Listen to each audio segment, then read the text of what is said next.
আসসালামু আলাইকুম দর্শক, সবাই কেমন আছেন? আশা করি সবাই ভালো আছেন।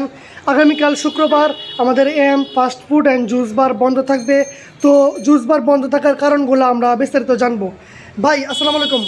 ওয়ালাইকুম আসসালাম ওয়া রাহমাতুল্লাহি ওয়া বারাকাতুহু। ভাই কেমন আছেন? আলহামদুলিল্লাহ ভালো আছি। ভাই আগামীকাল জুস বার বন্ধ রাখার কারণটা কি? তো আমরা দোকানটা উদ্বোধন করছি, এক সপ্তাহ হয়েছে। তো আমরা দোকানের নাম দিয়েছি হচ্ছে M fast food and juice bar. তো আমরা মোটামুটি দই ফুচকা এবং চটপটি ঝালমুড়ি এগুলা দিয়ে শুরু করছি।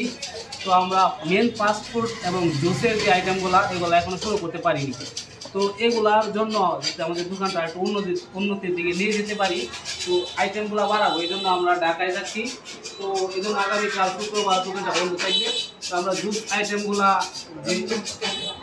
আগামী রবিবার থেকে জুস আইটেম এবং ফাস্টফুডের যে সকল আইটেমগুলো আমাদের দোকানে পাবে, তো এগুলোর জন্যই আমরা ঢাকা যাচ্ছি। এই জন্য আগামীকাল দোকানটা বন্ধ থাকবে। ঠিক আছে, ধন্যবাদ সজীব ভাই। তো উজ্জ্বল ভাই, মানে কালকে দোকানটা বন্ধ থাকবে, দর্শকদের হতাশ যেন না হয়, কিছু একটা বলে দেন। সজীব ভাই তো বলে দিল, তারপর আমিও বলে দিতেছি।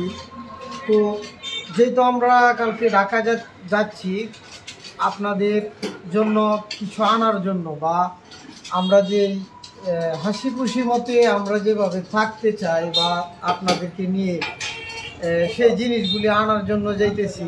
তো সবাই দোয়া করবেন আমরা যেন অতি দ্রুত আপনাদের কারণে নিয়ে আসতে পারি। ঠিক আছে, ধন্যবাদ।